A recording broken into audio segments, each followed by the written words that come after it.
Good afternoon each and everyone. हम पढ़ रहे हैं सीए इंटर जीएसटी चैप्टर, चल रहा है हमारा रिटर्न्स। लास्ट टू लेक्चर्स में हमने जीएसटीआर 1 कंप्लीट कर लिया था। जीएसटीआर 1 मंथली बेसिस पे होता है, लेकिन क्यूआरएमपी स्कीम में क्वार्टरली बेसिस पे भी कर दिया है। तो जो मंथली फाइल करेंगे वो हर महीना ख़त्म होने के बाद 11 तारीख तक, जो क्वार्टरली फाइल करेंगे क्वार्टर ख़त्म होने के बाद 13 तारीख तक। क्वार्टरली वालों की सहूलियत के लिए उन्होंने पहले 2 महीने में आईएफएफ की फैसिलिटी भी दे रखी है, वो भी कितना है 13 तारीख। जीएसटीआर 1 आउटवर्ड सप्लाई के लिए होता है, जिसमें हम इनवॉइस वाइज डिटेल देते हैं। तो 2 ब्रेकअप करते हैं, B2B है तो इनवॉइस वाइज देते हैं, B2C है तो कंसोलिडेट कर देते हैं स्टेट वाइज, रेट वाइज, ठीक है। लेकिन अगर इंटर स्टेट में 2.5 लाख से ऊपर की सप्लाई है तो फिर वो इनवॉइस वाइज जाता है, ठीक है। आउटवर्ड सप्लाई में आपका इनवॉइसेस भी जाता है, डेबिट नोट भी जाता है, क्रेडिट नोट भी जाता है, ठीक है। इसके साथ साथ आपके लास्ट टाइम के अगर कुछ एरर्स हैं, रेक्टिफिकेशंस है, तो उनका अमेंडमेंट भी जाता है, ठीक है। और कोई याद आ रहा है आपको सर किसको फाइल करना है? एवरी रजिस्टर्ड पर्सन, लेकिन किसको छोड़ के? NRTP, OIDAR, ISD, TDS, TCS, 6 जने थे शायद, 6 जने थे। ISD, OIDAR, NRTP composition, NRTP के साथ कंपोजिशन, TDS और TCS। खुशी सबको समझ में आ रहा है, याद आ रहा है? ठीक है। अब खत्म करते हैं जीएसटीआर 1 को। अब आते हैं अपन जीएसटीआर 2 पे। जीएसटीआर 2 के 2 पार्ट हैं, जीएसटीआर 2A और जीएसटीआर 2B। 1 के 2 पार्ट हैं क्या? पॉसिबल ही नहीं है ना, पॉसिबल ही नहीं है। A फॉर ऑटो अपडेट होता है, सब में 2 पार्ट आएंगे, लेकिन 1 का तो हो ही नहीं सकता, क्योंकि सप्लायर की तो मेन रिस्पॉन्सिबिलिटी है कि वो सेल बताएगा, उसके सेल से तो रिटर्न का चलन चालू होता है। वो सेल बताएगा तो ऑटो पॉपुलेट कहाँ से होगा? 2 से होगा ना। तो 2 चल रहा है हमारा इनवर्ट सप्लाई का, और अब 2 में 2 स्टेटमेंट बनते हैं, 2A और 2B। इन दोनों में मेजर फर्क क्या है ये मैं ऑलरेडी बहुत बार समझा चुका हूँ, यहाँ पे बता देता हूँ। It is system generated and updated on real time basis. कि 2A कैसे अपडेट होता है? रियल टाइम, हर मिनट हर सेकंड में। लेकिन 2B updated once in a month, एक बार ही अपडेट होता है। तो मैकेनिज्म हम समझ चुके हैं। मान लो अब मैं एक रजिस्टर्ड पर्सन हूँ, हम मेरे 2B 2A की बात कर रहे हैं, मैंने आप सब लोगों से माल परचेज किया है, तो आप लोग हो मेरे सप्लायर, मैं हूँ रिसिपिएंट। तो आपने जब अपना जीएसटीआर 1 या IFF इररिस्पेक्टिव, अपन रो बना भी लेते हैं, ये सारे मंथली वाले हैं जीएसटीआर 1 फाइल कर रहे हैं, ये क्वार्टरली वाले हैं तो ये पहले 2 महीने में IFF फाइल कर रहे हैं। तो जैसे ही आप अपना 1 और IFF फाइल करते जाओगे करते जाओगे करते जाओगे, डेट है, क्या डेट है जीएसटीआर 1 की? सर मंथली वालों के लिए 11, क्वार्टरली वालों के लिए 13। ढंग से समझना, डेट इंपॉर्टेंट है। हमने जीएसटीआर 1 में ये पढ़ा है कि महीना खत्म होने से पहले तो आप फाइल नहीं कर सकते। मतलब आपका महीना खत्म होगा तो 1 तारीख से आप जीएसटीआर 1 और IFF फाइल करना स्टार्ट कर दोगे, और कब तक कर सकते हो? 11 और 13 रेस्पेक्टिवली। डन। तो अब कहते हैं कि इसने 1 तारीख को, इसने 2 तारीख को, 3 तारीख को, 4 तारीख को, 5 तारीख को, इन सब ने 10 तारीख को, इन्होंने 11 को, इन्होंने 12 को। तो 2A कैसे प्रिपेयर होगा? 2A तो रियल टाइम अपडेट होता है। जैसे ही इसने फाइल किया 1 तारीख को, तो मेरा 2A रियल टाइम अपडेट हो जाएगा, इसकी इंफॉर्मेशन मुझे शो होने लग जाएगी। 2 को, 3 को, 4 को, 5 को अपडेट होता जाएगा होता जाएगा होता जाएगा। मैं 5 को देखूंगा तो जितने लोगों ने रिटर्न फाइल कर दिया उसकी इंफॉर्मेशन शो हो जाएगी। ऐसे करते करते हम कहेंगे इन सब ने तो 10 तारीख को करा, तो इसने 10 तारीख को सुबह 11 बजे कर दिया, तो मैंने 11:05 को चेक करा तो इसकी इन्फॉर्मेशन आ गई होगी। इसने 12 बजे करा तो मैंने 12:30 बजे वापस चेक करा तो इसकी भी इंफॉर्मेशन आ गई होगी। समझ गए ना आप लोग? रियल टाइम का मतलब क्या है कि आप ट्रैक रख सकते हो किसने फाइल किया और किसने फाइल नहीं किया। अब यार 11 तारीख भी हो गई, शाम को 5:30 बज गए और अभी भी ये लोग अभी भी बाकी लग रहे हैं मेरे को, तो मैं इनको कॉल कर सकता हूँ, सर क्या बात है 5:30 बज गए, अब कब फाइल करोगे? तो अगर किसी का रह रहा होगा तो उसको याद आ जाएगा, अरे यार मेरा 1 रह रहा है, तो मैं अपडेट कर देता हूँ, मैं फाइल कर देता हूँ, ठीक है। फिर ये लोग तो मंथली वाले हैं, सॉरी क्वार्टरली वाले हैं, तो ये तो 12 और 13 को भी फाइल कर सकते हैं। अब 13 के बाद, ये तो 11 के बाद फाइल कर ही नहीं सकते, कर भी रहे हैं तो मेरे 2A और 2B में रिफ्लेक्ट नहीं होगा। अब जो भी इनमें से लोग 11 के बाद अपना GSTR1 फाइल कर रहे हैं, वो उनके ऊपर पेनल्टी लगेगी, वो अलग बात है। और उनकी डिटेल्स मेरे को इस महीने में नहीं दिखेगी, अगले महीने में दिखेगी, वो एक सेकेंड चीज है। समझ में आया कि नहीं आया इनका? अब 2A तो चला जा रहा है, 11 को जितनों ने फाइल कर दिया उनका 11 में आ जाएगा, 11 वाले 12 को फाइल करेंगे तो 2A में नहीं आएगा, सॉरी 2B में नहीं आएगा, 2A में तो आता रहेगा आता रहेगा आता रहेगा। देन फिर 12 को भी फाइल किया, 13 को भी फाइल किया, 2A चल रहा है। 2B जब GSTR1 वालों की डेट निकल जाएगी, IFF वालों की भी डेट निकल जाएगी, तो 11 के बाद 2B जनरेट नहीं होगा, क्योंकि एक कुछ IFF वालों की डेट क्या है 13 है, कुछ GSTR1 वालों की डेट जो क्वार्टरली है, क्वार्टर के एंड वाले मंथ में क्या है उनकी डेट 13। तो GSTR2B तो 13 तारीख खत्म होने के बाद ही पूरे 13 तारीख के 12 बज जाएंगे, 14 की डेट लग जाएगी, तभी GSTR2B क्या होगा, अपडेट होगा वंस इन अ मंथ।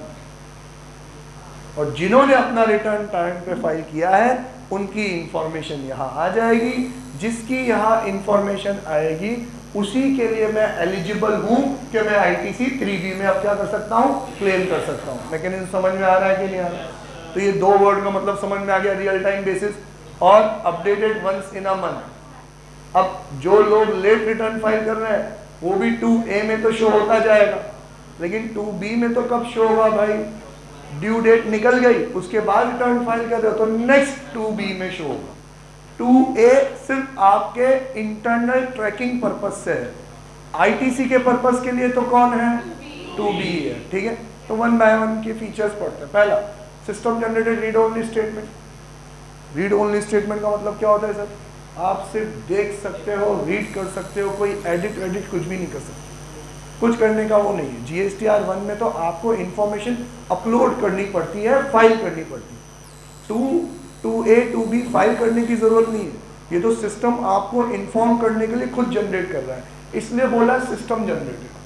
आप कोई चीज चेंज नहीं कर सकते, इसलिए बोला रीड ओनली स्टेटमेंट। और ये जो 2A और 2B दोनों ही ये जो जनरेट होते हैं, ये किससे जनरेट होते हैं, आपके सप्लायर लोगों ने GSTR1 और एक्सेट्रा।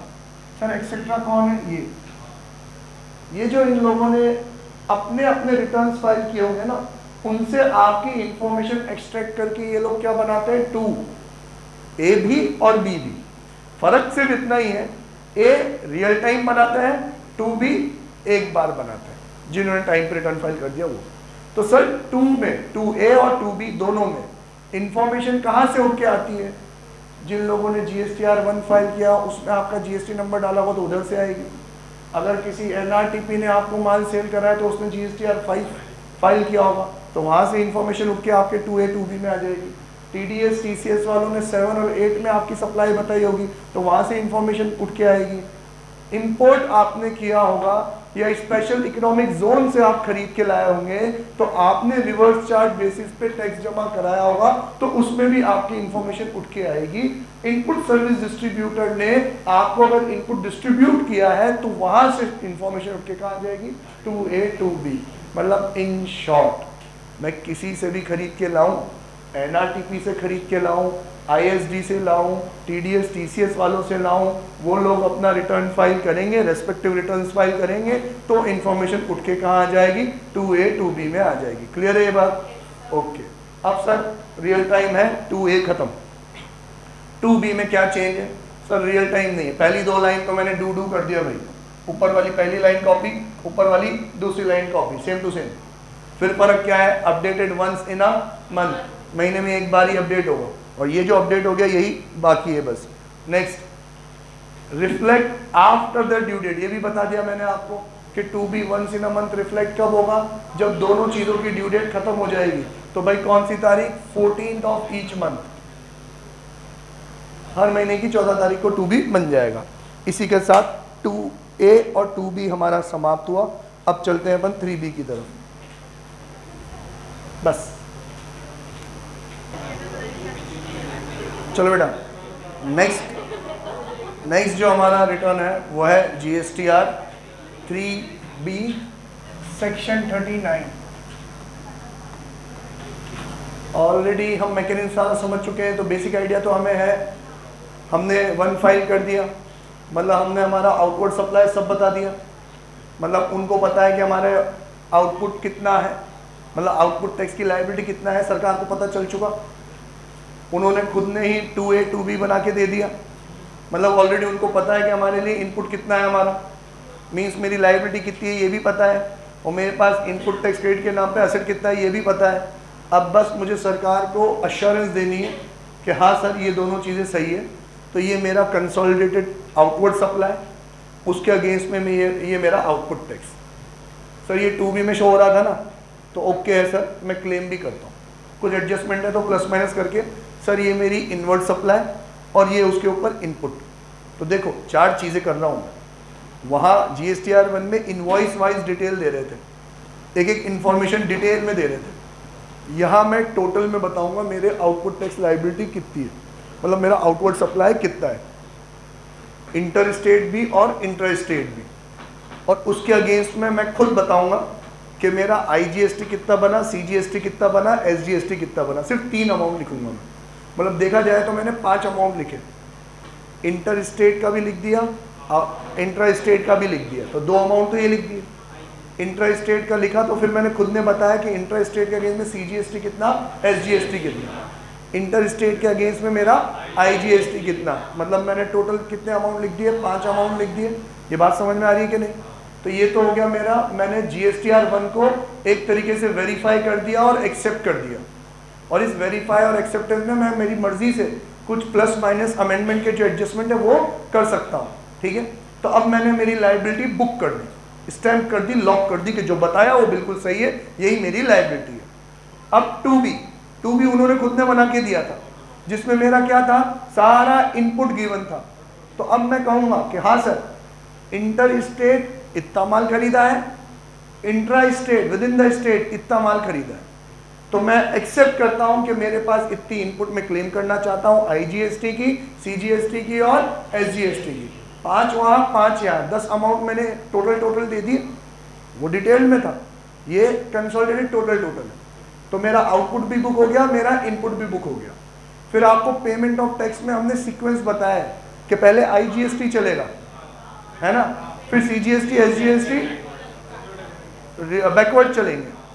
अब आपको वहाँ पे एक मैट्रिक्स बनी हुई आ जाएगी, मैं दिखाऊंगा आपको, वहाँ पे एक मैट्रिक्स बनी हुई आ जाएगी, जैसे टेबल हम बनाते हैं ना, लगभग वैसी ही मैट्रिक्स बनी हुई आ जाएगी कि ये आपकी आउटपुट की लायबिलिटी IGST CGST SGST।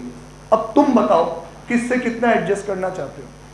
तो हम हमारी सहूलियत के हिसाब से, क्योंकि कुछ परम्यूटेशन कॉम्बिनेशन हमारे हाथ में कुछ पावर है कि पहले IGST का IGST को ही देंगे, फिर CGST और SGST को किस रेशियो में देना है वो अपने हाथ में है, ठीक है। तो भाई मैं अब मेरी सहूलियत के हिसाब से ये परम्यूटेशन कॉम्बिनेशन बिठाऊंगा, बिठाने के बाद अपने आप ही वो बता देगा कि ये आपकी पेमेंट की लायबिलिटी आ रही है और इतना आपके कैश लेजर में पैसा है। अगर मेरे कैश लेजर में पैसा पर्याप्त है, जितनी मेरी लायबिलिटी है, इनपुट को मेरे हिसाब से एडजस्ट करने के बाद, तो सेट ऑफ का बटन एक्टिवेट हो रखा होगा, ठीक है। अगर पर्याप्त पैसा नहीं है तो जितना पैसा डिफरेंस है उतना रेड मार्क होके बैलेंस के कॉलम में आ जाएगा कि इतना पैसा आपके पास कम है, और नीचे सेट ऑफ का बटन तो डीएक्टिवेटेड होगा, क्रिएट चालान का बटन क्या होगा, एक्टिवेटेड होगा। आप क्रिएट चालान पे टिक करोगे तो अब आप चालान वाली विंडो पे चले जाओगे, GST 3B को छोड़ के। आप चालान वाली विंडो पे आए, कंप्यूटर चलाते ही हो, आप ब्राउजिंग करते ही हो, तो एक क्लिक पे दूसरी विंडो पे जाते हो कि नहीं जाते हो, वैसे अब आप चालान वाली विंडो पे आ गए। उस चालान वाली विंडो पे ऑलरेडी जो अमाउंट वहाँ कम पड़ रहा था वो अमाउंट लिखा हुआ आ जाएगा, लेकिन आप उसको कम ज़्यादा कर सकते हो, ठीक है। कम करोगे तो वापस से सेट ऑफ का बटन एक्टिवेटेड नहीं होगा, ज़्यादा करोगे तो आपकी मर्जी है, बैलेंस बचेगा आपके पास। आप अब क्रिएट चालान पे जाके पे चालान पेमेंट पे क्लिक करोगे। पेमेंट में जैसे आप ऑनलाइन शॉपिंग करते हो, जैसे पेमेंट के ऑप्शंस आते हैं, वो सारे ऑप्शंस आ जाएंगे कैश ऑन डिलीवरी को छोड़ के, ठीक है। मतलब डेबिट कार्ड आ जाएगा, क्रेडिट कार्ड नहीं आता है, क्रेडिट कार्ड नहीं आता है, डेबिट कार्ड आ जाएगा, आपके सारे UPIs आ जाएंगे, आपके सारे वॉलेट्स आ जाएंगे, आपके नेट बैंकिंग आ जाएगा, और एक आ जाएगा आपका NEFT RTGS। ये पेमेंट वाले चैप्टर में डिटेल में पढ़ाएंगे कि NEFT RTGS से कैसे होता है। मतलब इन शॉर्ट, जैसे आप ऑनलाइन पेमेंट करते हो, आपको पेमेंट करना है, जैसे ही पेमेंट करोगे चालान सक्सेसफुल होगा, आप पेमेंट करने के लिए आप बैंकिंग साइट पे जाओगे, वहाँ जाके अपना आईडी पासवर्ड डालोगे, वहाँ से पेमेंट इनिशिएट करोगे, वापस जीएसटी की साइट पे आओगे। ये सारा मैकेनिज्म आप ऑनलाइन परचेज में देख चुके हो, ऐसा ही होता है। सेलेक्ट करते हैं तो हम बैंकिंग चैनल पे जाते हैं, वहाँ ऑथराइज करते हैं तो वापस हमारी ऐप पर आते हैं, वैसे ही होगा, चालान जनरेट होगा, सक्सेसफुल होगा, तो ऑटोमेटिकली आपको फिर से वो कहाँ ले आएगा, GSTR 3B की विंडो पे ले आएगा, क्योंकि अब आप पेमेंट कर चुके हो। तो अब आप सेट ऑफ का बटन क्या हो चुका होगा, आपका एक्टिवेट हो जाएगा। आप पहले सेट ऑफ के बटन पे क्लिक करोगे, जैसे ही, अब ये 2 स्टेप में चलेगा, समझना ढंग से। आप जैसे ही सेट ऑफ के बटन पे एक्टिवेट करोगे तो आपके आउटपुट लायबिलिटी रजिस्टर पे ऑफ हो चुका होगा, आपके ITC इलेक्ट्रॉनिक क्रेडिट लेजर में से पैसा कम हो चुका होगा, आपके कैश लेजर में से पैसा कम हो चुका होगा। ये आपने अपनी लायबिलिटी पे करी, रिटर्न अभी सबमिट नहीं हुआ, समझे? सेट ऑफ करा, लायबिलिटी सबमिट हो गई। अब एक विंडो आएगी जिसमें आपको ऑथोराइज करना होगा टू सबमिट योर रिटर्न। उस सबमिट करने के 3 आपके पास ऑप्शन आएंगे। पहला ऑप्शन आएगा कि या तो आप डिजिटल सिग्नेचर के थ्रू ऑथोराइज करो, या आप किसी ऑथोराइज पर्सन को डिनोट कर दो, या फिर आप ई-वेरीफाई करवा दो। ई-वेरीफाई के लिए वो आपके मोबाइल और ईमेल नंबर पे एक OTP भेजते हैं, वो OTP सबमिट करके आप उसको ई-वेरीफाई कर दो।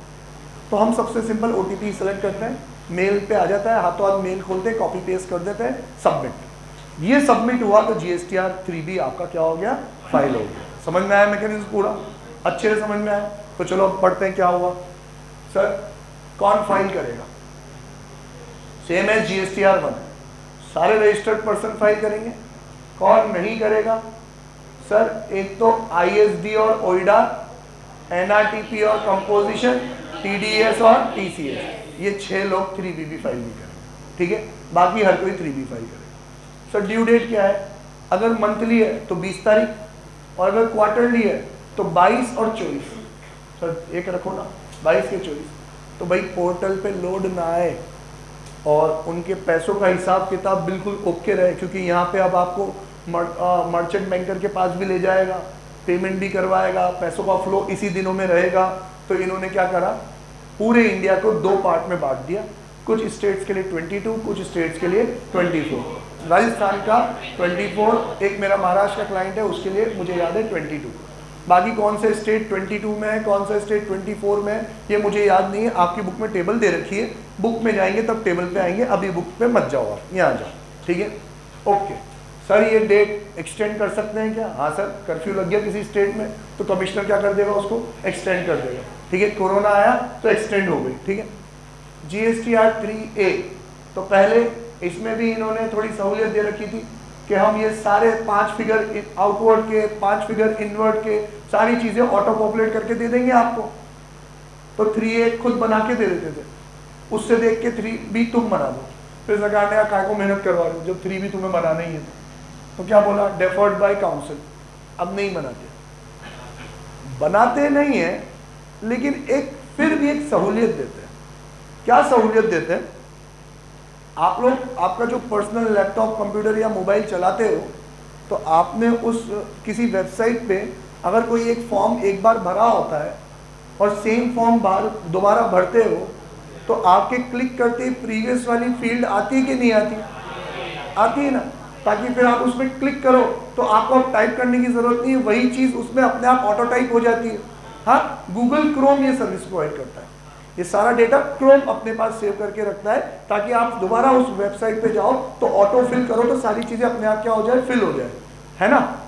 सेम चीज़ GSTR 3B में होती है कि मुझे जो 5 फिगर ये, 5 फिगर ये, 10 फिगर डालनी है। जैसे ये तो तुम्हारे एक्सप्लेनेशन के लिए 5 और 5 10, 5 और 5 10 नहीं, अभी तो बहुत सारी और भी फिगर्स है, अभी अपन पढ़ेंगे। तो मुझे जो फिगर्स डालनी है, मैं जैसे ही वहाँ पे कर्सर लेके जाता हूँ ना, तो वहाँ कर्सर लाते ही वो अगर GSTR 1 से रिलेटेड है तो GSTR 1 की वैल्यू फ्लैश कर देगा। एग्जाम्पल, मैंने GSTR 1 में बता रखा है कि मेरी इंटर स्टेट सेल 20 लाख की है। अब मुझे 3B में इंटर स्टेट सेल का अमाउंट फिल करना है, तो मैं जैसे ही वहाँ कर्सर लाऊंगा, वहाँ पे GSTR 1 20 लाख फ्लैश हो जाएगा। अब आपको लिखना है तो आप टाइप कर दो, ऑटो टाइप नहीं होता, बस फ्लैश हो जाता है, आप उसमें क्या कर दो, टाइप कर दो। समझ में आया कि नहीं? ऐसे सारी फिगर्स जो ऑटो पॉपुलेट होनी चाहिए वो ऑटो पॉपुलेट नहीं हो रही, ऑटो फ्लैश हो रही है, आप उसमें से देख के लिख दो। फिर आपने अगर फिगर कॉन्ट्ररी लिखी है, जैसे GSTR 1 की फिगर आपने 3B में ज्यादा लिखी है तो सरकार को प्रॉब्लम नहीं है क्योंकि आप टैक्स ज्यादा जमा कराना चाहते हो। लेकिन अगर कम लिखी है तो जो आप लिखोगे ना वो रेड फ्लैग हो जाएगा, वो नंबर्स रेड डिनोट हो जाएंगे और बता दिया जाएगा your amount is lesser than as per GSTR 1, you may get notice from the tax department. तो ये मैसेज भी फ्लैश कर देता है वो, और सर हमने हमारा कैलकुलेशन कर रखा है, हम बिल्कुल सही है, आने दो 88C का इंटीमेशन, हम रिप्लाई कर देंगे। तो आप डालो, सबमिट तो हो जाएगा, ठीक है। अब ये सारी फिगर, तो हमने ये बातें क्यों कर रहे हैं, क्योंकि 3A अब नहीं है, अब सिर्फ क्या है 3B, इसलिए मैंने हेडिंग में भी 3 नहीं लिखा, क्या लिखा है 3B लिखा है, 3A तो हटा चुका है, तो आपकी बुक में तो 3A का नाम दिखेगा ही नहीं, ठीक है। 3B पे आते हैं, सर क्या जाएगा उसमें, कंसोलिडेटेड आउटपुट, कंसोलिडेटेड इनवर्ट जाएगा, और क्या जाएगा सर उसमें, इनपुट की डिटेल, आउटपुट की डिटेल जाएगी। फिर आप पेमेंट कैसा करना चाहते हो, वो जो सेट ऑफ वाली टेबल है वो जाएगी उसमें, प्लस आपके ऊपर अगर कोई RCM है तो वो भी आपको वहाँ मेंशन करना है, RCM भी आपको टैक्स पे करना है।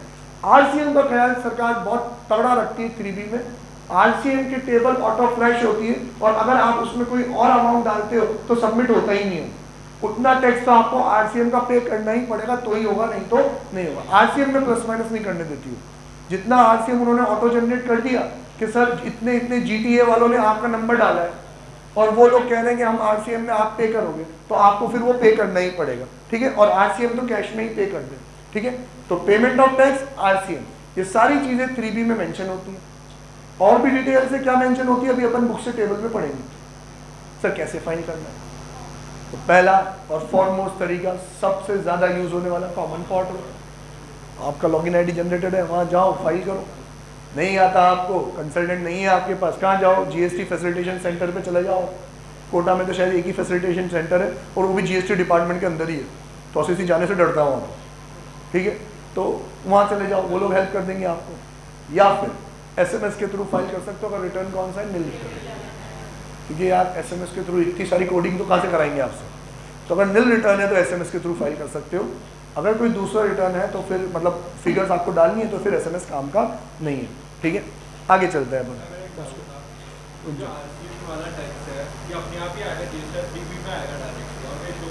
2B में,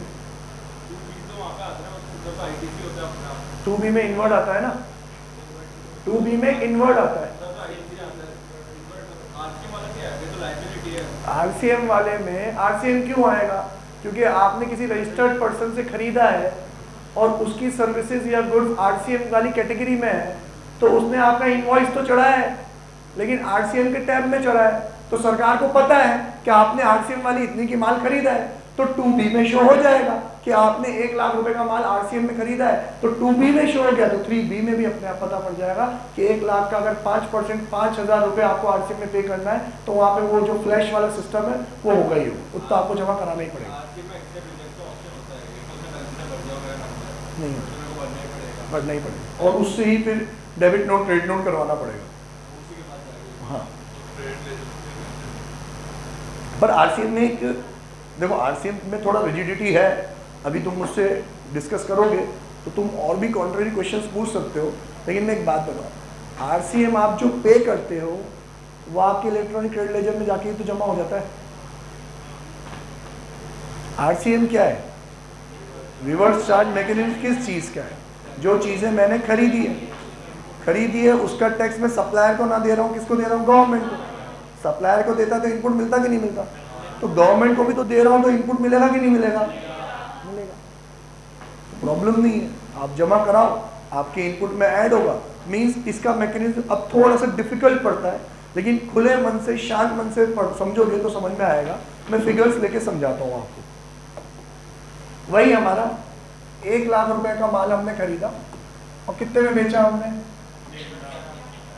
1.5 लाख रुपए में हमने बेचा, ठीक है। तो GST कितना आया था, 18,000 का इनपुट और 27,000 का आउटपुट। इनपुट आउटपुट एडजस्ट करने के बाद मुझे कितना पे करना था, 9,000, ठीक है। इसमें से थोड़ा सा चेंज करते हैं। क्या चेंज करते हैं, अब मैंने 10,000 का एक माल और खरीदा जिसपे 1800 रुपये क्या था, RCM, ठीक है। अब ये मैंने पे तो किया नहीं है जो डायरेक्ट इनपुट मिलेगा, तो ये 1800 पहले मुझे क्या करने हैं, पे करना है। 1800 तो पे करने ही करना है, भले ही सिचुएशन रिवर्स चल रही है। सिचुएशन रिवर्स चल रही हो मतलब इनपुट 27 का हो, आउटपुट 18 हो। सर आउटपुट मात्र 18 है, इनपुट मेरे पास ज़्यादा है, तो मुझे कुछ पे करने की लायबिलिटी है क्या, नहीं ना, तो भी RCM के 1800 तो पे करने ही पड़ेंगे। समझ में आया कि नहीं आया, पहला पॉइंट। हाँ, ये किसी से एडजस्ट नहीं होता, ये तो खुद इनपुट है। इनपुट को इनपुट से कैसे एडजस्ट करोगे आप। मेरे को बहुत बार क्लाइंट जब समझता नहीं है ना तो बहस करता है।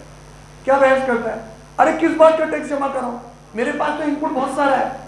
अरे भैया RCM है, ये खुद अपने आप में इनपुट है, ये आप पे करोगे तो वापस से आपके इनपुट में चला जाएगा। तो समझना, ये मुझे पे करना है और ये मेरे लिए इनपुट भी है। तो अब मेरा जो इनपुट है ना बेटा, वो टोटल पता है कितना हो जाएगा, 19,800।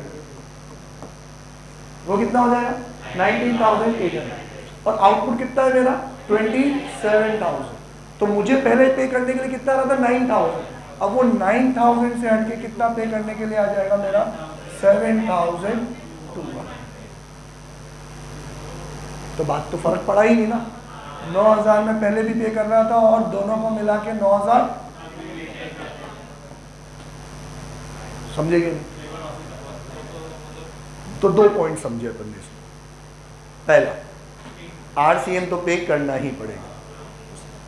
दूसरी बात खास कि अगर आप RCM पे करते हो तो ये RCM इनपुट बन जाता है, और इनपुट बनने के बाद जो आपकी नेट लायबिलिटी थी वो RCM से ही क्या हो जाती है, कम हो जाती है। समझेगे नहीं? इसी महीने में होगी, इसी महीने में होगी, इसी महीने एडजस्ट हो जाएगा। इनपुट आउटपुट तो इसी महीने का होता है, इसी महीने एडजस्ट होकर इसी महीने तो टैक्स पे कर रहा है तू, तो RCM इस महीने क्यों नहीं होगा। तो ये क्यों सोच रहा है कि RCM इस महीने पे करूंगा तो इनपुट अगले महीने मिलेगा। इनपुट आउटपुट भी तो इसी महीने क्लेम करके इसी महीने टैक्स पे कर रहा है ना, रिमेनिंग। तो जैसे आउटपुट में से इनपुट एडजस्ट करता है, वैसे ही RCM भी एडजस्ट करेगा, उस RCM को पे भी करेगा और एडजस्ट भी करेगा, ताकि रिमेनिंग लायबिलिटी भी आ जाए तेरी। समझना मुश्किल है, क्योंकि एक साथ 2 चीज आ रही है ना सर। क्या पागलपने करवा रहे हो सर, पेमेंट भी करवा रहे हो और एडजस्ट भी करवा रहे हो, पेमेंट भी करवा रहे हो और एडजस्ट भी करवा रहे हो। तो हाँ, यही होगा, आपको 1800 रुपये पे भी करना है, और पे करने के बाद वो जो 27,000 रुपये में से 18,000 माइनस करने थे, वो 18 माइनस करने के बाद 1800 भी माइनस कर रहे हो, तो फिर नेट लायबिलिटी 7,200 भी निकल के आ रही है। तो 1800 की RCM की लायबिलिटी थी, 7,200 की ये लायबिलिटी है, टोटल लायबिलिटी कितनी है आपकी, 9,000 की। समझ में आया कि? अब दुखेगा कब, यहाँ तो प्रॉब्लम ही नहीं है, यहाँ तो प्रॉब्लम ही नहीं है। दुखेगा कब, जब सिचुएशन क्या थी sir, outward liability sorry output कितना था, 18, इनपुट कितना था, 27। तो 18 में से 18 तो पूरा एडजस्ट हो जाएगा, मेरी यहाँ लायबिलिटी 0 है, लेकिन वो 1800 तो पे करने ही पड़ेंगे ना तेरे को।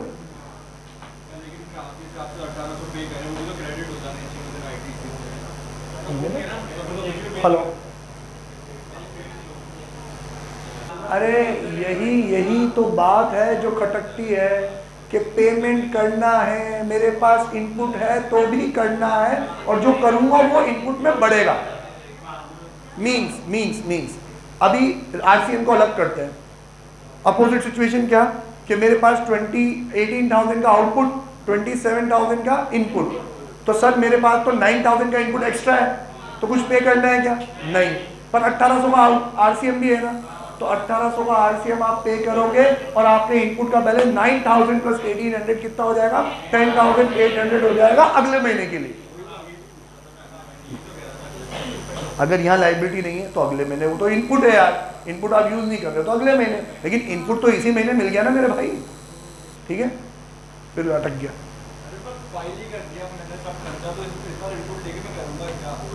हवड़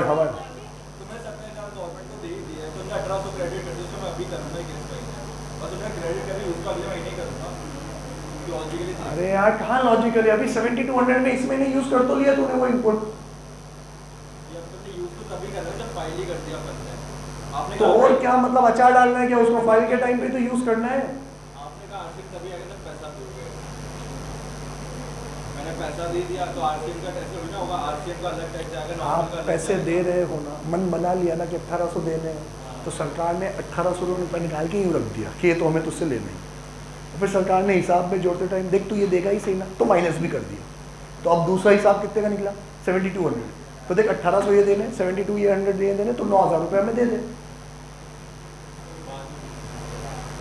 बात वही पड़ रही है जो मैं कह रहा कि 1800 पे कर रहे हो, इसी महीने इनपुट मिल रहा है, इसी महीने एडजस्ट भी हो रहा है, इस महीने एडजस्ट करने की गुंजाइश नहीं है क्योंकि आपके पास ऑलरेडी बहुत सारा इनपुट है, तो इनपुट तो इसी महीने मिल रहा है, बैलेंस रह रहा है अगले महीने, आप यूज कर लेना उसको, ठीक है। पूछता रहना तू बात। हाँ 3B में चालान तो एक ही क्रिएट होगा, लाइबिलिटी अलग से बढ़ के आएगी ना। 1800 उन्होंने साइड, यार आरसीएम के नोट कोई डॉलर के शेप के थोड़ी होंगे, पैसे तो वही होंगे ना, तो एक आरसीएम का पेमेंट उन्होंने अलग रख दिया कि 1800 रुपये तो तुझे से लेने ही है, फिर 1800 का इनपुट देने के बाद एडजस्ट और कर लिया कि 7200 और लेने हैं, तो टोटल तो 9000 ही लेने ना बेटा, 9000 है तो चला 9000 का बनेगा, पे कर दो, ठीक है। मीन्स वापस घूम फिर के मैं वो बात कह रहा हूँ, आरसीएम कब चुभेगा, जब 9000 का पेमेंट था ही नहीं, 7200 का पेमेंट है ही नहीं, मेरे पास ऑलरेडी इनपुट बहुत सारी है, फिर भी सरकार कह रही है कि 1800 रुपये पे करने पड़ेंगे, ठीक है।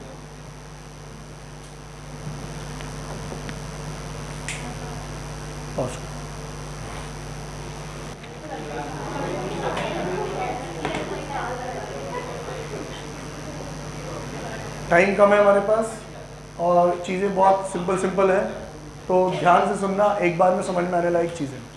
क्या पढ़ लिया हमने सर, GSTR 2 हो गया हमारा, GSTR कहाँ मर गया, अबे यार पेज ऊपर नीचे हो गए।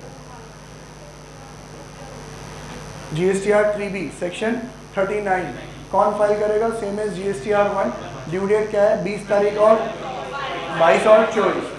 3B सारी फिगर्स कंसोलिडेटेड आएगी, टैक्स का पे करना है, आरसीएम का पे करना है।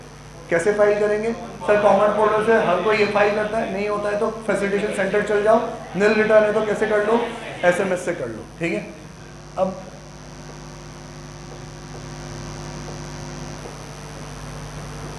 सर जिन्होंने क्वार्टरली ऑप्ट कर रखा है QRMP स्कीम, अभी 2 QRMP की स्कीम का टॉपिक आना बाकी है, क्योंकि क्वार्टरली रिटर्न और मंथली पेमेंट, तो ये जो मंथली पेमेंट वाला एस्पेक्ट है ना बेटा, ये बाद में समझेंगे, अभी हम क्या समझ रहे हैं क्वार्टरली रिटर्न। तो जिन लोगों ने अब क्वार्टरली रिटर्न ऑप्ट कर लिया है वो कैसे फाइल करेंगे सर, वो लोग हैं जिनकी 5 करोड़ का टर्नओवर है, और टर्नओवर कल हमने गलत बोल दिया मैंने कि किसी भी प्रीवियस ईयर में 5 करोड़ है तो नहीं, सिर्फ प्रीवियस ईयर में अगर 5 करोड़ से अंदर है तो आप क्वार्टरली रिटर्न ऑप्ट कर सकते हो, सिर्फ प्रीवियस ईयर, मतलब जिस साल में क्वार्टरली रिटर्न चाहते हो उसके पिछले साल में 5 करोड़ से ज़्यादा नहीं होना चाहिए, तो आप क्वार्टरली रिटर्न ऑप्ट कर सकते हो। सर हमने क्वार्टरली रिटर्न ऑप्ट किया तो कब तक करना है, टाइम लिमिट कैसे, मतलब कौन से टाइम तक सरकार को बता देना है कि हम क्वार्टरली रहेंगे कि मंथली रहेंगे, सही टाइम।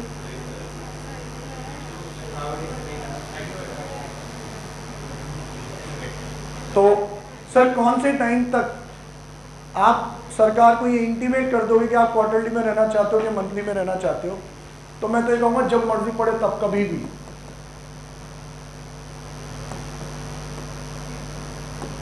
जिस दिन तुम्हारी मर्जी पड़े मुंह उठा के कह दो सरकार को कि अब से क्वार्टरली तो क्वार्टरली, अब से मंथली तो मंथली, लेकिन उनको एक्ट में कोई डेट तो बतानी थी, तो बहुत समझदारी से उन्होंने डेट स्पेसिफाई करी। देखो क्या कह रहे हैं कि आपको कब बताना है कि अगर आप से फॉर एग्जाम्पल ये मेरा ईयर है, इसमें 4 क्वार्टर है, क्वार्टर 1, क्वार्टर 2, क्वार्टर 3 और क्वार्टर 4, मुझे क्वार्टर 2 में अब QRMP में आना है, तो टाइम लिमिट क्या है आपके पास, चलो जिस क्वार्टर में आप QRMP में आना चाहते हो तो आप उसके पहले ही उस क्वार्टर के पहले ही, first day of the second month. First day of the second month मतलब first day of the second month of preceding quarter. जिस क्वार्टर में आना चाहते हो उसके एक क्वार्टर पहले ही दूसरे महीने की पहली तारीख को आप बता दो कि ये जो क्वार्टर चल रहा है इसमें तो मैं क्या दे रहा हूँ, मंथली दे रहा हूँ, अगले क्वार्टर में मैं क्या आ जाऊंगा, क्वार्टरली पे आ जाऊंगा। ठीक है, यहां से लेके कहां तक, last day of the first month of current quarter. Last day of the current मतलब ये महीना है, इसकी लास्ट डे, यहां से यहां मैं बता सकता हूं कि मैं अब क्या करूंगा, क्वार्टर पे आ सकता। मीन्स एक सिंपल तरीके से समझो, जिस क्वार्टर में आप QRMP पे आना चाहते हो वो क्वार्टर का पहला महीना खत्म हो उससे पहले बता सकते हो। जिस क्वार्टर में आप QRMP पे आना चाहते हो उसका पहला महीना खत्म हो उससे पहले बता दो कि मैं QRMP पे आना चाहता हूं, ताकि फिर, क्योंकि अब पहला महीना खत्म हो गया तो अब आप GSTR1 या IFF फाइल करोगे ना, तो महीना खत्म होने से पहले बता दो कि आप अब ये जो महीना खत्म हो रहा है इसका आप GSTR1 फाइल करोगे 11 तारीख को, क्या IFF फाइल करोगे 13 तारीख को। क्लियर है? तो सारी चीज बहुत डिटेल में लिखी हुई है कि क्या टाइम लिमिट है, first day of the second month of preceding quarter to last day of the first month of current quarter, मतलब जिसमें आप QRMP आना चाहते हो। एग्जाम्पल भी दे कि अगर आप QRMP आना चाहते हो जुलाई से सितंबर वाला क्वार्टर, मतलब क्वार्टर टू, जुलाई से सितंबर वाला, तो आपके पास टाइम लिमिट क्या है, फ्रॉम फर्स्ट में, क्योंकि पिछले क्वार्टर का दूसरे महीने का पहला दिन, ये रहा मेरा सर, जुलाई से लेके सितंबर वाले क्वार्टर में, इससे पहले वाला कौन सा था, अप्रैल से लेके जून, तो मई के पहली तारीख, फर्स्ट मई से लेके कहां तक कि अगला क्वार्टर का पहले महीने की लास्ट डेट, मतलब 31 जुलाई। तो आपके पास टाइम क्या है, फ्रॉम 1 मई टू 31 जुलाई रहेगा यार, नोट्स में ऐसा ही मिलेगा, यही याद रखना है आपको। क्लियर है? ठीक है सर, ऑप्ट इन की भी यही डेट्स है, ऑप्ट आउट की भी यही डेट्स है। मीन्स अगर मैं यूँ कहता हूँ कि सर मैं तो QRMP पे चल रहा हूँ ना, अब मुझे नेक्स्ट क्वार्टर QRMP में नहीं रहना, नेक्स्ट क्वार्टर में किस में आना चाहता हूँ, मंथली पे आना चाहता हूँ। तो अगर आप नेक्स्ट क्वार्टर मंथली पे आना चाहते हो तो वही जुलाई से सितंबर में आप क्या आना चाहते हो, मंथली पे, तो कब बता दो हमको, इससे पहले वाले क्वार्टर के सेकेंड महीने की फर्स्ट डेट, मतलब फर्स्ट में जिस महीने आना चाहते हो उसके फर्स्ट मंथ की लास्ट डेट। क्लियर? मीन्स जिस क्वार्टर में मंथली आना चाहते हो उसका पहला महीना खत्म हो उससे पहले पहले बता दो। क्लियर? अब इसमें सर ये नहीं है कि सर मैं 3 क्वार्टर बाद मंथली पे आना चाहता हूं, तो मैं आज से ही बता रहा हूं, ये गूगल कैलेंडर नहीं है, अभी बता दो। अगले में लेना चाहते हो तो पहले बता दो, नहीं लेना चाहते हो तो पहले बता दो, सिंपल। 3 महीने है, मीन्स आप यूं समझ लो, मैं आपको बहुत सिंपल तरीके से बता दूं कि आप चॉइस अगले क्वार्टर के लिए ही कर सकते हो, और अगले क्वार्टर की चॉइस के लिए भी ये याद रखना है आपको, अगले क्वार्टर की चॉइस के लिए भी आपके पास कितने महीने हैं, 3 महीने, और वो 3 महीने कौन सा है, 1 महीने बाद से। क्वार्टर 3 महीने का होता है, जिस क्वार्टर में रहना चाहते हो उस क्वार्टर के पहले के 1 महीना छोड़ के 3 महीने, जिस क्वार्टर में ऑप्ट इन या ऑप्ट आउट करना चाहते हो, 3 महीने होते हैं, उसके पहले के क्वार्टर का 1 महीना छोड़ के 3 महीने।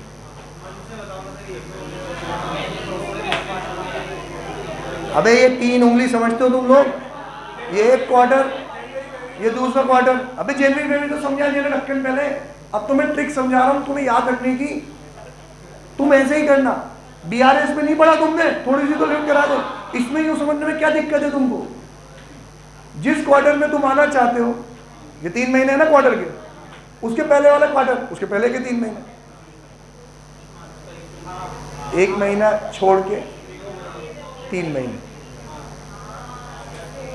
1 महीना छोड़, पहला महीना छोड़ के 3 महीने, मतलब 2 महीने इसके, 1 महीना ओ अब जली ट्यूबलाइट।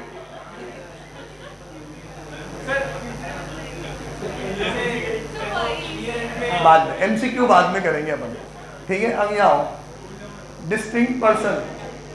डिस्टिंक्ट पर्सन क्या होता है? सिंगल पेन पे मल्टीपल रजिस्टर लेते हैं तो क्या होता है? Distinct person. ये तेरे को पता है कि ढक्कन डिस्टिंक्ट पर्सन कौन होता है पता है? गरीब तेरे को पता है? तुम दोनों को पता है? मोहित हाँ गया मोहित, पीयूष और मोहित में कंफ्यूज है। मोहित तेरे को पता है डिस्टिंक्ट पर्सन? तेरे को बता देता है बेटा, बीसीसी के बहुत सारे सेंटर्स हैं, तुझे पता नहीं होगा।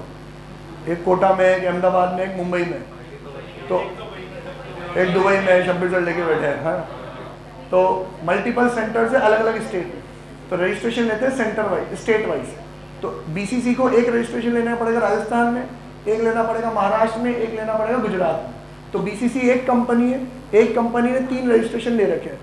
तो सिंगल पैन के ऊपर मल्टीपल रजिस्ट्रेशन आपको मिलते हैं, अलग अलग स्टेट के अलग अलग रजिस्ट्रेशन मिल जाते हैं। तो ये मल्टीपल रजिस्ट्रेशन आपस में क्या कहलाते हैं? Distinct person. BCC Rajasthan is a distinct person for BCC Gujarat and BCC Maharashtra. Clear? QRMP आप अलग अलग डिस्टिंक्ट पर्सन के लिए चूज कर सकते हो। ये कंपोजिशन की तरह नहीं है कि अगर आपको कंपोजिशन लेना है तो सबको ही कंपोजिशन लेना पड़ेगा। क्यूआरएमपी में कह रहा हूं राजस्थान के लिए क्यूआरएमपी, बाकी दोनों के लिए मंथली। हो सकता है क्या? हो सकता है। महाराष्ट्र और राजस्थान के लिए क्यूआरएमपी, गुजरात के लिए मंथली। हो सकता है क्या? हो सकता है। क्लियर? तो QRMP can be opt on GST basis, GST basis, GST identification number, different option for different GST. ठीक है, अब चलो आगे। नील जीएसटीआर 3B, अब टाइम हो चुका है, थोड़ा जल्दी जल्दी पढ़ते हैं अपन। नील जीएसटीआर 3B, सर नील रिटर्न कब फाइल करना है? जब कोई ट्रांजेक्शन मतलब कोई ट्रांजेक्शन ही ना हो, ना ही नील रेटेड का ट्रांजेक्शन था, ना ही एग्जेम का था, ना ही नॉन जीएसटी का ट्रांजेक्शन था, किसी का ट्रांजेक्शन नहीं था, मतलब कोई सेल ही नहीं थी। किसी के मन में यूं आए सर जीएसटी वाली सेल नहीं है, एग्जेम्प्टेड वाली है, तो नील रिटर्न फाइल कर दे क्या? गवर्नमेंट को तो जीएसटी से मतलब है नहीं। अगर एग्जेम्प्टेड वाली सेल भी है तो इससे हमें यूं समझ में आता है कि सर 3B में ये 3 इंफॉर्मेशन भी देनी पड़ेगी क्या? यस। जीएसटीआर 1 में ये 3 इंफॉर्मेशन इनवॉइस वाइज देनी पड़ेगी, सॉरी कंसोलिडेटेड देनी पड़ेगी, इनवॉइस वाइज दे नहीं सकते क्योंकि जीएसटी नंबर नहीं है। तो जीएसटीआर 1 में भी ये 3 इंफॉर्मेशन देनी पड़ेगी, जीएसटीआर 3B में भी कंसोलिडेटेड ये 3 इंफॉर्मेशन देनी पड़ेगी। अगर इन 3 में भी कुछ 1000 रुपये का भी ट्रांजेक्शन है तो नील रिटर्न फाइल नहीं कर सकते, 1000 रुपये डाल के आपको रिटर्न फाइल करना पड़ेगा। क्लियर? बोल, पहले वाला नहीं, ये वाले में कोई डाउट है? तेरा दिमाग वहीं लगा पड़ा है तो ये अब भाई आते चालू बता देगी, देखो चालू को समझ में आ गया। चल ढक्कन देखो समझ में आ गया बेटा, चल आगे ना देखो समझ में। ठीक है, डिटेल्स टू बी फर्निश्ड। अब यार पढ़ लेना, चलेगा ना तुम लोग? कोई बात नहीं। Rectification of errors same as GSTR 1। Sir आप रिवाइज तो कर नहीं सकते, अमेंड कर सकते हो। तो इस जीएसटीआर 3B में अमाउंट गलत हो गया है तो अगले 3B में क्या कर सकते हो? आप सही कर सकते हो, प्लस माइनस करके लिख सकते हो। ठीक है? कब नहीं कर सकते? कब नहीं कर सकते उसके लिए मैं 4 चीज़ें बोलता हूँ। मैं लिख के लाया था, मेरे को यहाँ टाइम नहीं मिला लिखने का। कि अगर मान लो आपकी स्क्रूटिनी चल रही है, फर्स्ट स्क्रूटिनी, सेकंड ऑडिट, सुना होगा ना आप लोगों ने, ऑडिट पढ़ रहे हो तुम लोग, इंस्पेक्शन है, और फोर्थ एनफोर्समेंट। तो हो क्या रहा है, एक तरीके से जीएसटी वालों ने छापा मारा, अब वो लोग चेक करके बता रहे देख साले ये अमाउंट तूने गलत डाला, तो गलती हो गई क्या, तो चलो अभी अमेंड कर देते अगले वाले में। तो फिर नहीं कर सकते भाई, गलती टैक्स अथॉरिटी ने पकड़ी है तो आप अमेंड नहीं कर सकते, खुद से पता पड़ जाए तो अमेंड कर लो। सर अमेंड की लास्ट डेट वही सेम एज जीएसटीआर 1, अगले साल का 30 नवंबर, और एनुअल रिटर्न की actual date whichever is early. याद आया? अदर पॉइंट्स ये 15.30। तो पहले आओ 15, और भाई दोनों 30 हाँ पहले 30 पे आओ, फिर 32 पे चलेंगे। हार्दिक बुक दे दे बेटा। 30 पे तो contents of GSTR 3B important है, स्टार मार्क कर दो, क्वेश्चन आता है इसके ऊपर, ठीक है। रट्टा मारना है आपको। बेसिक डिटेल्स मतलब आपकी basic details, GST, legal name और रजिस्टर्ड पर्सन, ईयर और मंथ, क्वार्टर। अब ये एक्ट में लिखा हुआ है, ऐसे ऐसे बेहुदा तरीके से लिखा हुआ है, लेकिन ये सारी चीज़ें मेंशन करने की ज़रूरत नहीं है। क्यों? क्योंकि समझो तो सही, मैं खुद ही तो लॉगिन कर रहा हूँ, तो जिसने लॉगिन किया उसका नाम और लीगल नंबर वगैरह तो तुम्हें याद है ही सही ना। और फिर जो पीरियड चल रहा है उसमें ड्रॉप डाउन मेन्यू में सेलेक्ट करना पड़ेगा कौन से महीने का GST नंबर, और क्वार्टरली तो कौन से क्वार्टर का GSTR 3B फाइल कर रहा हूँ, उसे सेलेक्ट करना है। तो बेसिक डिटेल्स आ गई। उसके बाद क्या है? Summarize details of outward supplies and inward supply liable to RCL, outward और RCL। Summarize details of interstate supplies made on unregistered person, composite taxable person and UIN holder. Then eligible and ineligible ITC, value of exempt nil rated non-GST inward supplies, payment of tax, TDS और TCS credit। ये सारी चीज़ें आपको mention करनी है। ये points 1 2 3 4 5 डाल दो आप इसमें, 6 पॉइंट्स है। ये 6 पॉइंट्स आपको याद रखने हैं, क्वेश्चन आता है 6 के 6 एज इट इज लिख के आने हैं आपको, ठीक है। अगला आ जाओ, अदर इंपॉर्टेंट पॉइंट्स, बहुत बेसिक पॉइंट है। हम इसको कहीं ना कहीं किसी न किसी चैप्टर में कवर कर चुके हैं, पर ये यहाँ पे एक साथ लिख रहा है पेज नंबर 15.32 पे। A return furnished under section 39(1), 39(1) मतलब 3B, on which self-assessed tax has been paid is in full is considered as a valid return। जिसमें आप अपनी मर्जी से कैलकुलेशन करके टैक्स पे करते हो तो वो क्या माना जाता है? वैलिड रिटर्न माना जाता है, ऑब्वियसली सर, ठीक है। Next, filing of returns for current month is possible only when the returns of any of the previous tax periods and GSTR 1 for the said tax period has been furnished by him। मतलब अगर आपको GSTR 3B file करना है तो पिछले तो सारे 1 और 3B फाइल होने ही चाहिए। इवन करंट पीरियड का भी 1 फाइल होना चाहिए तो ही 3B फाइल कर सकते हो, क्योंकि 1 की डिटेल डेट पहले आती है ना।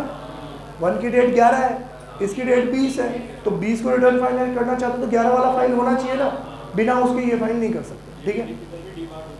हाँ एक्टिवेट ही नहीं होगा ना 3B का button. A taxpayer needs to electronically sign the submit returns, otherwise it will be considered as not filed। आपने सेट ऑफ कर दिया, मैंने बताया ना पहले सेट ऑफ का बटन एक्टिवेट होता है पैसे डलवाने के बाद। सेट ऑफ तो कर दिया, लेकिन ई-वेरीफाई तो किया ही नहीं आपने, साइन वाइन तो किया ही नहीं, सबमिट किया ही नहीं, तो ऐसा माना जाएगा आपने GSTR 3B फाइल नहीं किया। एक बार हो गया था ऐसा, साला हमने सेट ऑफ भी कर दिया। सेट ऑफ करने के बाद congratulation, set off is been successfully done, हम खुश हो गए, मजा आ गया। उसके बाद शायद वो अटक गया सिस्टम और रात को हम लेट हो रहे थे, हम चले गए घर। अगले महीने दिखा कि तो पिछले महीने का ही सबमिट नहीं हुआ अभी तक, 6,000 रुपये की पेनल्टी आई। अरे लेट रिटर्न की तो पेनल्टी आई 100 रुपये 200 रुपये रोज की, मैंने भरी।